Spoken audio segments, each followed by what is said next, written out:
In the sun-baked lands of Cyprus, a curse fell upon the family of King Cinyras, his wife, his daughter, a curse of madness visited by the goddess Aphrodite in retribution for offences that the family had given to her. And so dark was this retribution that the daughter, Mira, princess of the lands of Cyprus, a charming and beautiful woman, not yet married, although close to the point of being married off, became obsessed, insanely obsessed, with her own father. And being a curse of Aphrodite, it did not take the form of rage or bitterness or any other kind of mania, but of sexual obsession, of desire. The king himself was oblivious to this. He was far too busy running the land and barking orders at people and giving royal decrees to pay very much attention to what was going on in the depths of his own daughter's mind.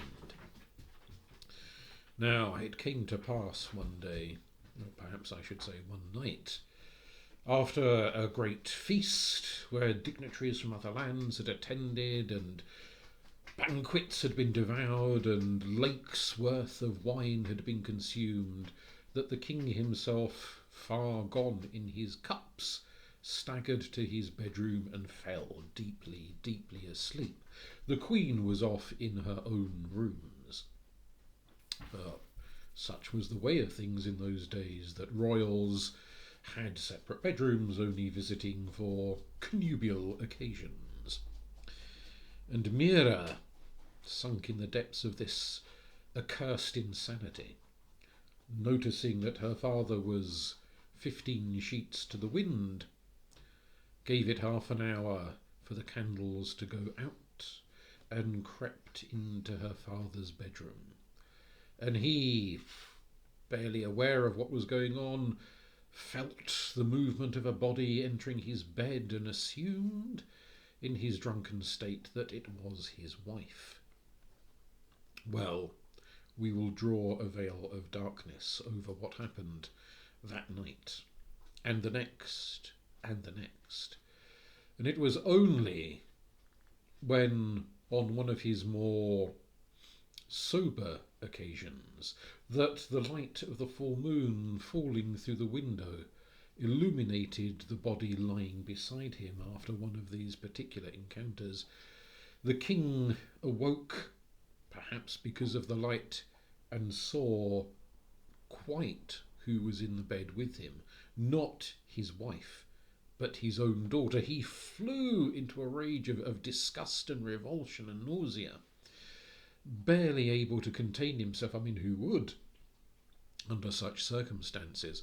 The roaring and the shouting brought the attention of the guards in the corridor, who came into the room half expecting to find assassins trying to murder their king, and they saw the king there in a state of undress, vomit upon the floor where he had thrown up in sheer horror at the situation, and in the bed the princess herself, looking, well, mortified to be caught in such a state, not only by her father but by the guards. She leapt out of the bed, she ran screaming from the room. Now the guards were there with their swords drawn, ready to tackle murderers and political enemies. They didn't know what on earth to do when the offending person was a member of the royal family. And so they stood there, frozen with shock. The king himself could barely string 3 brain cells together. He was in such a state of horror, both from the alcohol and from the shock. Mira ran and ran and ran as fast as her legs would carry her. She knew there was no longer a place for her at court. Now that her father knew, the guards knew, within minutes her mother would know, the entire bloody palace would know. Such was the speed with which gossip burns its way across the land.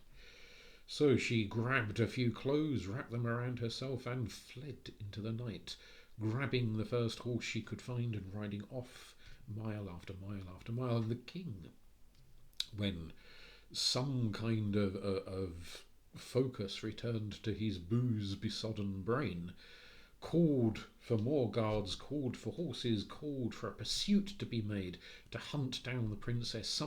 He didn't know what, but some kind of punishment would be visited upon her. He would, well, he was half ready to throw himself off a cliff in horror at what had happened, let alone anything else.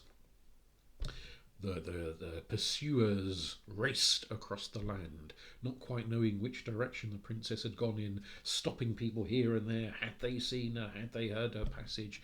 Had they heard the thundering of horses' hooves in the middle of the night? Well, people were going this way and that, and at first the princess thought she would get away, that her pursuers had all gone in the wrong direction, but soon enough, by questioning people, they found approximately where she had gone to. And she could see them on the horizon, this great party of roaring, shouting riders, flying the flags of the king, and knew her own poor horse by this point in time, quite knackered by the midnight flight, would not be able to outrun the people pursuing her, and she screamed to the gods for mercy, for help, for intervention, and whilst Aphrodite had cursed her, such is the nature of having many gods rather than just one, that even if you earn the wrath of one god, you may earn the sympathy of another. And there were other gods who felt that she had been ill-used in this matter, driven to insanity in such things. And the divine fingers reached down from Olympus, and as she toppled from the back of the horse, she exhausted, the horse exhausted, she landed upon the ground, and her toes began to stretch roots into the earth. Her body began to become hard. Her arms reached up and turned into branches. She became the first myrrh tree. And from that day to this, the myrrh trees have seeped tears of hardening sap that have been used in funeral rituals and the embalming of corpses in many, many lands. Such is the deep grief that Mira and the trees that have grown from her have felt for the horrors done to her as well as the horrors done by her. Now, when she was transformed into a tree, unbeknownst to her, she was already with child, born of the incestuous union. And the gods that transformed her into a tree were saving her. They had a different fate in mind for the child. And so the bizarre spectacle set in of a pregnant tree, if you can imagine such a thing. And when the 9 months had fully turned their course, and the tree had grown and grown, containing the baby, the fetus within it, at the due moment Aphrodite came down and split the bark, and a human child, was born. And this baby, a boy, was, well, a beautiful baby. Some people, of course, think all babies are beautiful, which, let's face it, they're not. Some might be, but some assuredly have been hit with the ugly stick. But she took the baby, and maybe there was some twinge of guilt in Aphrodite's heart for the way in which her curse had quite taken effect upon other members of this family, when really it was Mira's own mother, not Mira herself, who had offended Aphrodite. So she took the child, and not being overly blessed in the maternal stakes, not wanting to suckle and look after a child, she thought of who else might take care of this infant. And she recollected that Persephone, goddess of the lands of the dead, had often lamented, mostly to the dead, but such lamentings do make their way up to the lofty halls of Olympus, that whilst she had 3 daughters, the Erinyes, who avenge those who cause grave offence by spilling the blood of their own relatives, something that Cinyras came awfully close to doing in his pursuit of his own daughter. She had never had a son, and she had always wanted a son to present her husband with an heir. But try as they might, no boy had ensued from that particular union. So Aphrodite came to the gates of Hades, and she could not enter therein, for she is a goddess of the realms of the living, she is not a goddess of the dead. And whilst with a hand and an opiate-soaked honey cake she was able to still the barking and the roaring and the thundering of Kerberos, the three-headed dog that guards the lands of the dead. She could not actually go in to the gate to go into the lands themselves. So she called, and her call was heard, and Persephone came to the gates, and the two goddesses stood either side of the gates. And Aphrodite presented her with the baby, with the boy. And they agreed a name between them. They called that by Adonis, the beautiful one, for he was beautiful even as a baby. And Persephone took him and nurtured him and loved him and doted upon him and raised him as her own. And Hades, well, often it is difficult to tell quite what Hades feels about anything, for he is something of a stoic in not giving vent to his emotions. But he was never cruel to the boy, and so it may be taken that in his own way he loved the boy and looked after him.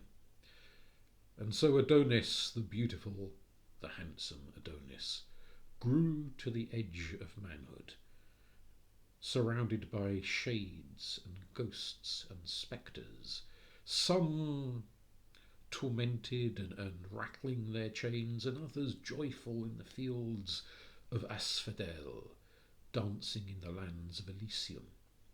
He saw the happy dead, he saw the grieving dead, he saw the wrathfully punished dead for those who had transgressed against the gods. He saw it all as he grew up. And come the day when his manhood rights were due, as per the agreement made at the gates of death, Aphrodite returned to oversee his rights, and Persephone brought him one of the few living beings who dwelt in the lands of the dead, very, very few beings, brought him to the gates that divide one land from the other. And here was this young man. Puberty had already started, he was broadening in the shoulders, he was getting hairy in all the right places, and his cheekbones, oh, you could have cut glass with them. His eyes would have given any puppy dog a run for its money. They were brown and deep and beautiful, the kind of eyes that melt your knees and make you want to do anything that you are asked to do. And Aphrodite, who had only known him for a few hours when he was a newborn child, saw him realistically for the first time in his incipient adulthood, and she is the goddess of love. She adored him, not as some adopted son, but as a man. And she brought him into the land of the living. She participated and supervised in the rights of manhood that shift boy to man, and continued to do so in more ways than one in the years to come, for she doted upon him. She inducted him into the, what shall we say, the marital duties of manhood. And he enjoyed every minute of it. I mean, you would. It was Aphrodite after all. Who wouldn't? He had a wonderful time. But just as he was having a wonderful time in the arms and legs of Aphrodite, his stepmother, adoptive mother, shall we call her, Persephone, she missed him. She missed him as much as Demeter her own mother missed her during her sojourns in the lands of the dead. She wept and she wailed, she was fretful, she wrung her hands. And the people in the lands of the dead wept and wailed with her. For when she is happy, they are happy, and when she sorrows, they sorrow. And all of that wailing and rattlings of chains made its way up to the high heavens of Olympus.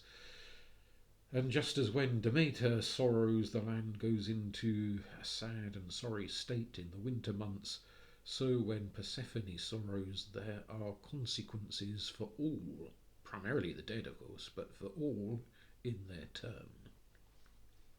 The number of hauntings greatly increased, and many people were turning to the Olympians for aid in this. And so it was decided that something would have to be done, some resolution would have to be met.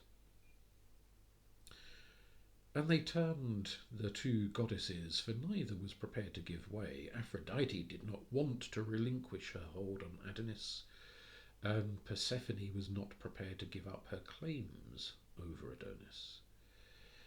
They turned to a third party, a neutral party, to help broker some kind of resolution to this, and the one they agreed on was Calliope, the nymph Calliope, who was not unskilled in matters of diplomacy.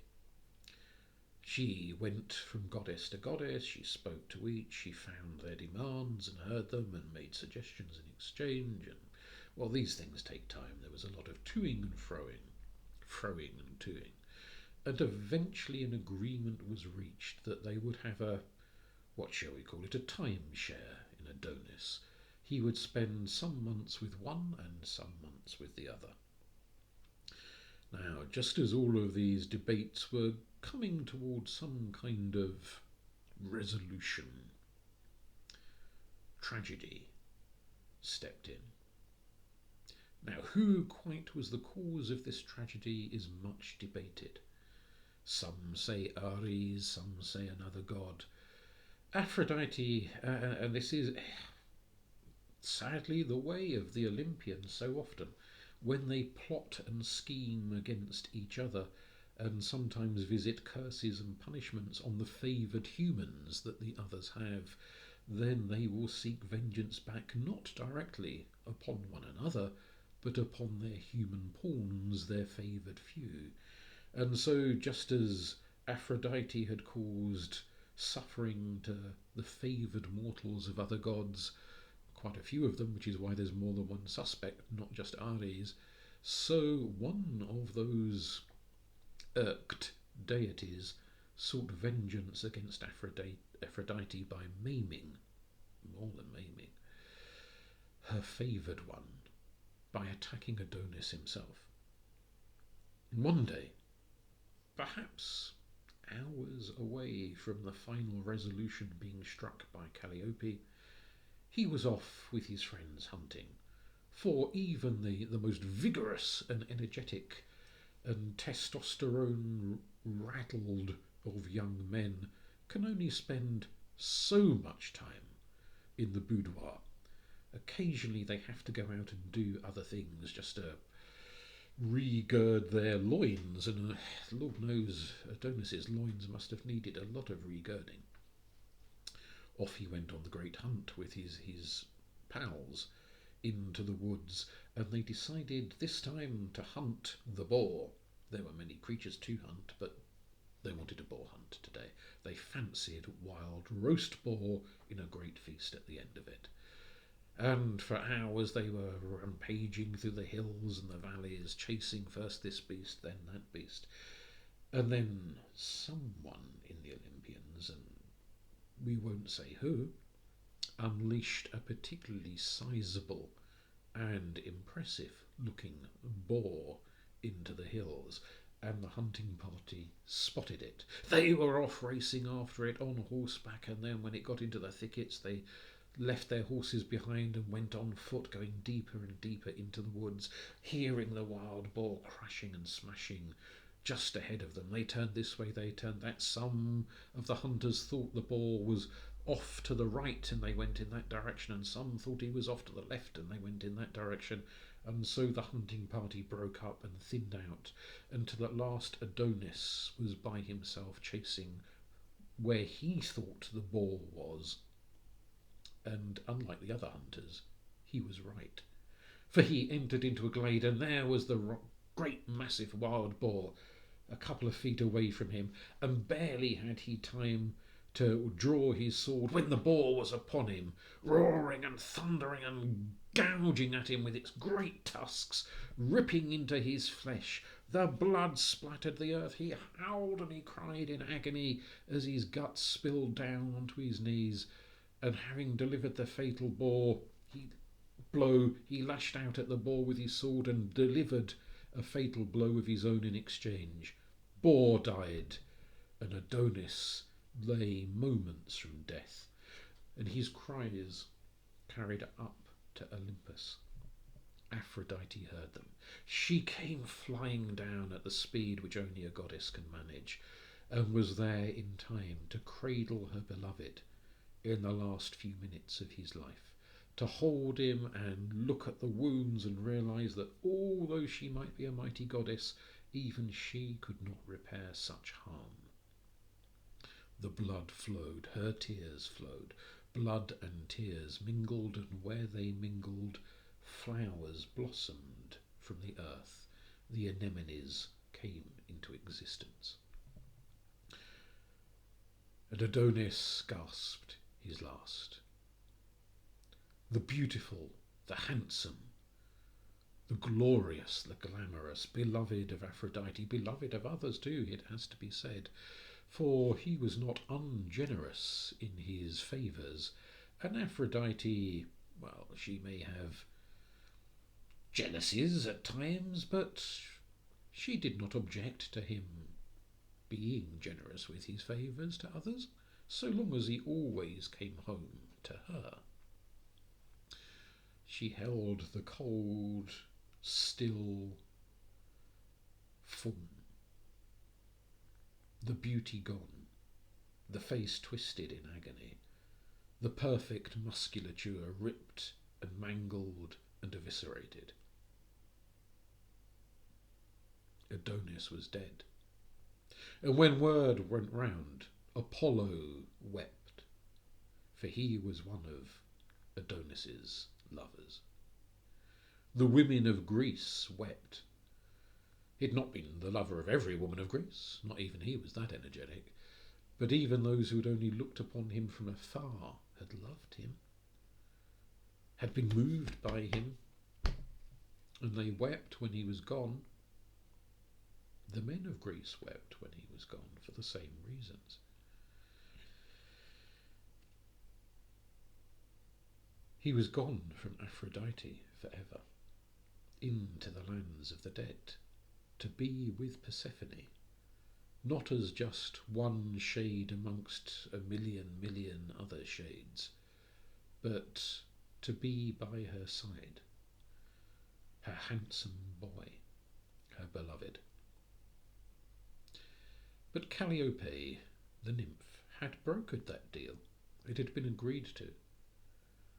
And when she saw the state of grief that Aphrodite had sunk into, and how the world was becoming greyer as love dried up in many hearts, for when Aphrodite no longer feels joyful, mortals, human and otherwise, cease to feel joyful, cease to feel stirred by passion and care and consideration for each other. What a sorry world that would be, and very soon an empty world if there's no desire and no passion in it. Well, Calliope made another journey to the gates of death, then up to Olympus, and said the deal had been broken. 6 months were to be spent in the underworld with Persephone, and 6 months were to be spent in Olympus and other places with Aphrodite. The fact that Adonis was dead need not be a barrier to the completion of that deal. And after much further negotiation, it was agreed. Every midsummer, the date at which Adonis had died, Adonis would journey down into the lands of the dead to spend 6 months with Persephone.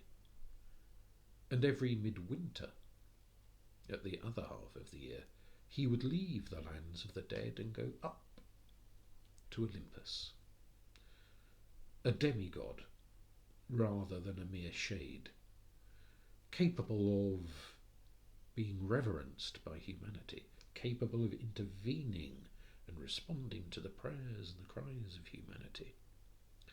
And he would spend 6 months of the year with Aphrodite, doing what he does best.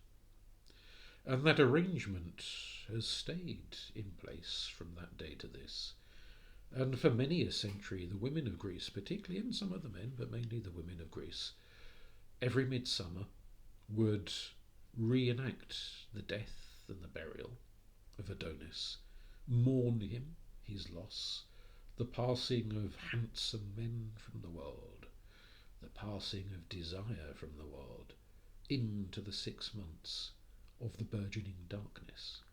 And every midwinter they would rejoice at his return, celebrate and dance for the coming back of the handsome one, the beautiful one, the desirable one. And still, even though such things are not widespread in Greece these days, they happen around the world, and no longer just in Greece, but well beyond. As the cycle turns and the tide turns, the happiness of Persephone for 6 months, and the happiness of Aphrodite for the other 6 months. Thank you.